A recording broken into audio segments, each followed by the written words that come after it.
If you've ever been stuck in the bourbon aisle wondering what's worth purchasing, then this is for you. This isn't a top 10 list, it's the bourbon breakdown you wish you had before you checked out.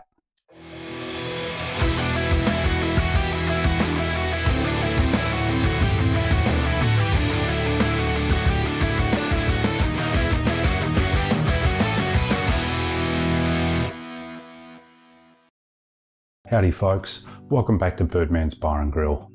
Please hit the like button, subscribe and share this content with your friends so I can make more of it for you. Today we'll take an in-depth look at 4 different bourbons, or at least 3 and 1 additional whiskey that goes through another extra process and is called a Tennessee whiskey. Each bottle brings something distinctly different, whether it's mellowed sweetness, whether it's double barrel depth or some oak forward spice. None of these bottles are expensive, or are they considered unicorns. Whether you're building a home bar, upgrading your mixer or cocktail game, or just want to know what's worth pouring neat, this breakdown covers it and gives you a solid grounding to choose your next bourbon. Before I get into the bottle intros, I'm just going to give you a brief on the legal requirements of what it needs to be considered a bourbon. There's specific laws in the US which govern the production of whiskey, which is classified as bourbon, and I'll just give you a rundown of that now and flash a graphic up on the screen. So, the legal requirements for bourbon to be labelled as a bourbon, a spirit must be made in the United States. It must contain at least 51% corn in the mash bill. The spirit must be aged in new charred oak containers, or barrels, right? It must be distilled to no more than 160 proof, or 80 ABV. It must enter the barrel at no more than 125 proof, or 62.5% ABV. It also must be bottled at least 80 proof, which is 40 ABV or higher, and contain no additives, colouring, flavouring, or blending with other spirits. So that's the legal definition of a bourbon. To be called a straight bourbon, there are some additional rules. It must be aged at least 2 years. If aged less than 4 years, the age must be declared on the label. Right, so now you know the legal definition of bourbon and you're armed with all that information, so next time you're at the checkout, you can make the right decision. We'll now move on to the bottle intros. First up is Buffalo Trace.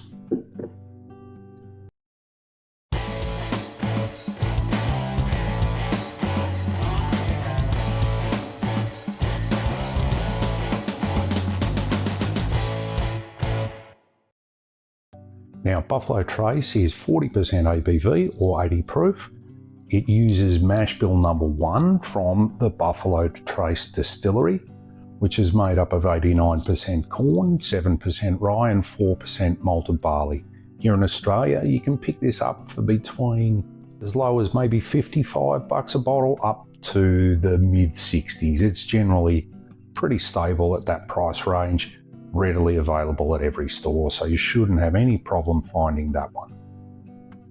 Next up, Elijah Craig Small Batch.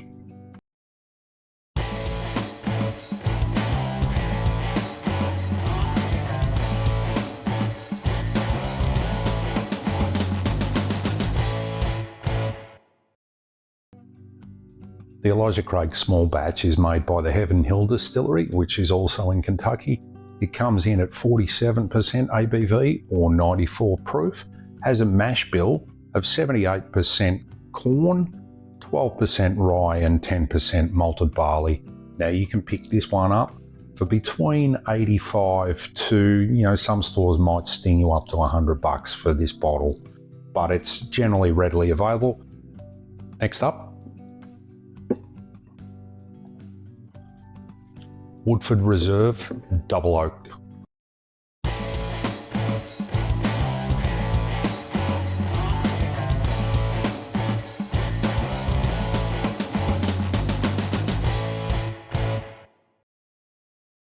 The Woodford Reserve Double Oaked is a Brown-Forman product, and they own other distilleries like Jack Daniels and Old Forester, so they have some of the big producers covered in the US.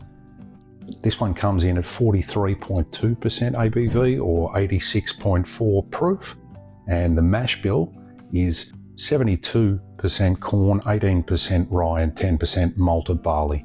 Now this is finished in a second barrel, hence the term double oaked.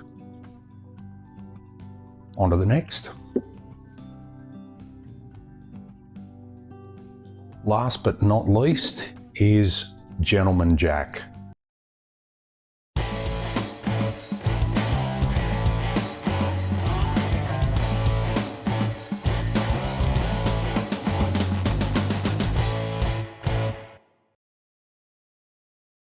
Gentleman Jack is made by the Jack Daniels distillery in Tennessee and is also owned by the parent company Brown-Forman, like the Woodford Reserve.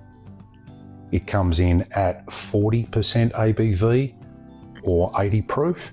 You can pick this up for between $65 to $80 here in Australia, and its mash bill is 72% corn, 18% rye and 10% malted barley. There's our tasting lineup for tonight, but before I go on to the first pour, I'm going to tell you about Tennessee whiskey and what sets it apart from a bourbon.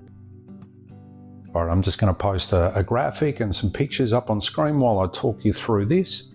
But essentially a Tennessee whiskey, what sets it apart is a couple of things really. After distillation, the new make spirit is filtered through sugar maple charcoal.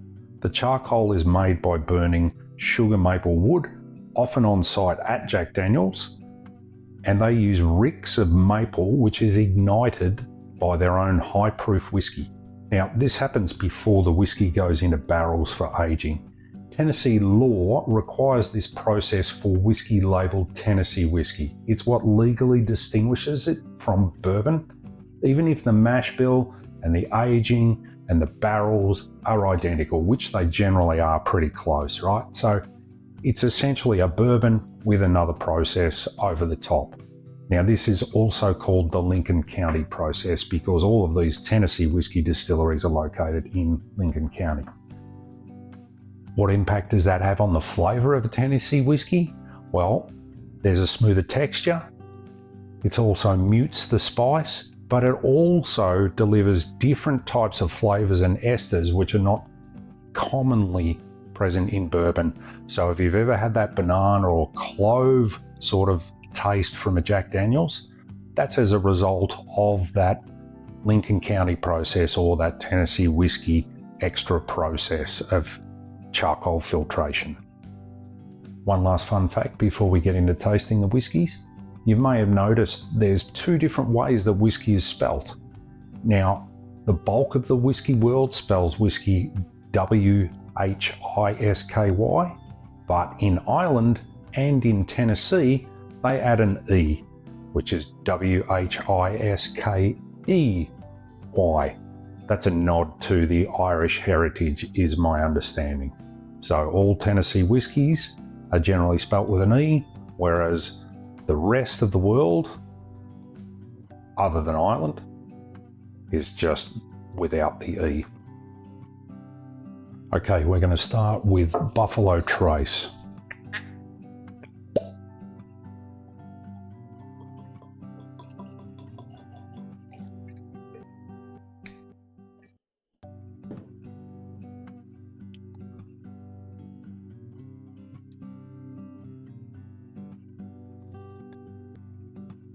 All right, immediately I'm getting hints of vanilla, brown sugar, maybe there's a hint of mint there. Not incredibly complex. Let's taste it.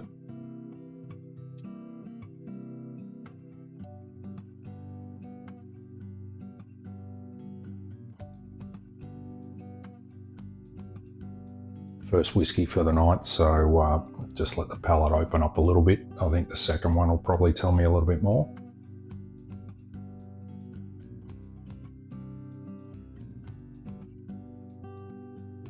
Yeah, that's a little bit better. All right, so I'm getting a little bit of spice, brown sugar, maybe a little bit of oak. It's a long and dry finish. Quite pleasant, but it is relatively simple. At 40% ABV, it's not, it's pretty smooth and easy. You're not going to have too much trouble with this one. Next up, the Elijah Craig Small Batch.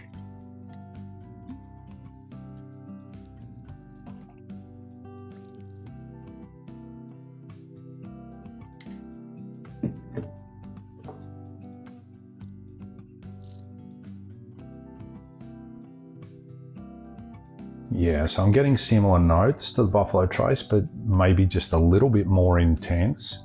So I'm getting that vanilla, getting the brown sugar, molasses type, and you know, there's even maybe that hint of mint as well there. Interesting. Haven't stood them up side by side before, so quite similar on the nose.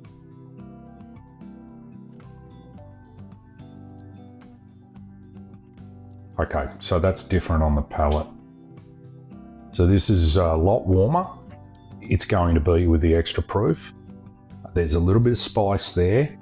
The mash bills are fairly similar, so that doesn't really account for it. Maybe it's the extra proof which is making it that little bit warmer and spicy, and of course the different barrels. So lengthy finish, a little bit of toasty oak there, but very, very pleasant, like the Elijah Craig Small Batch. Next up is the Woodford Reserve Double Oaked. Now, I may have neglected to outline the price on this one previously, so this is generally going to set you back about $90 a bottle, maybe up to $100 depending on where you get it from, but it is definitely a favourite of mine. Now, at the end of this, I'm going to pick a final two to choose from, and then I'll tell you which one, if I only had one to choose, that I would go for. Right, so let's see what the nose is like. Yeah, you're definitely getting increased oak on this one. Almost hints of chocolate, caramel, honey, those sorts of flavours. Or not flavours, but those sorts of aromas out of the glass. Definitely a lot more oak barrel influence on this one, but it is absolutely silky smooth and delicious. Long, smooth, creamy finish. And, you know, that goes with that whole maple syrup on pancakes sort of theme. This is a favourite of mine. Last but not least is the Gentleman Jack.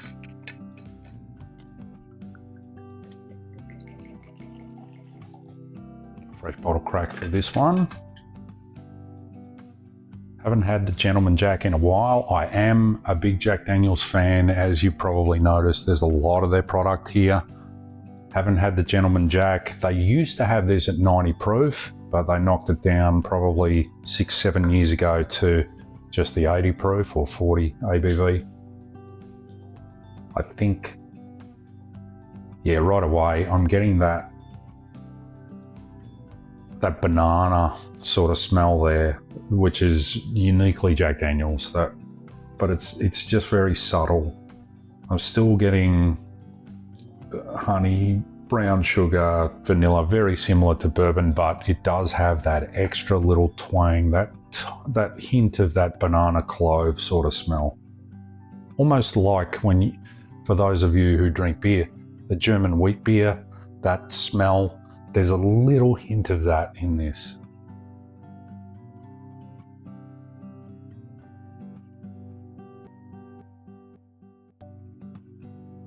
But that is really, really, really soft. So the extra filtration process mellows that out completely. So there isn't the flavour of those three. It's quite muted. Very smooth, easy to drink, soft. So this one is not going to hurt you. Of the four that we've got lined up tonight, this would be the easiest to sip on. Does it have the most flavour? No, it doesn't. But if you're looking for something that is not going to hurt you, then this is definitely an option. There are our 4 whiskies that we've tasted. So if I were to pick 2 to narrow down to 1, I'm going with the Elijah Craig and the Woodford Reserve Double Oaked. So unfortunately, it's good night to the Buffalo Trace and the Gentleman Jack. Here we are, final 2. Gonna have one final taste of each, and then I'll tell you which one I'm choosing if I can only have the one. Gonna start with the Elijah Craig because I went with that before the Woodford.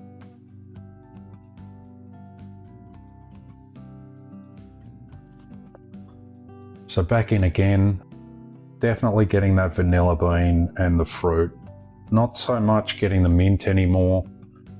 Not sure whether that's fresh out of the bottle, which imparts that, but seems to have dissipated now.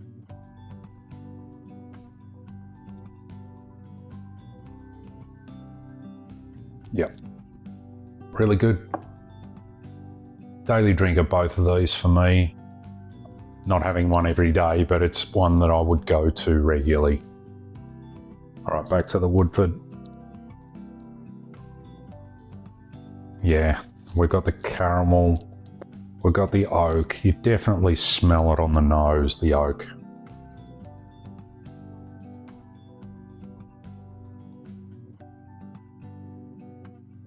It's just got so much going on there. I just love the Woodford Reserve Double Oaked. That's my pick, the Woodford Reserve Double Oaked. If I could only have one, that's the one I'm going for. So the Elijah Craig though, thoroughly recommend that. They're both excellent options under $100. So for those of you setting up a bar and you're looking for a couple of really good quality bourbons that aren't going to break the bank, these two are definitely one. Nothing wrong with the Buffalo Trace or the Gentleman Jack. These two are just superior in my view.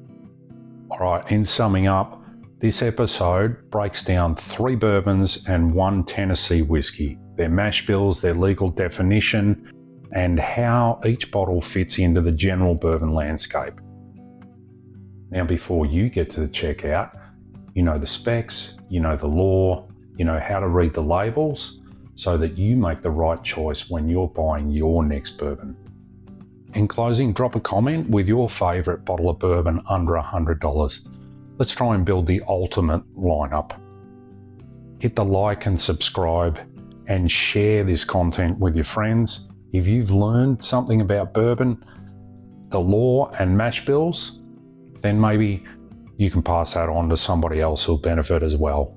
Until next time, this is Birdman's Bar and Grill. Cheers.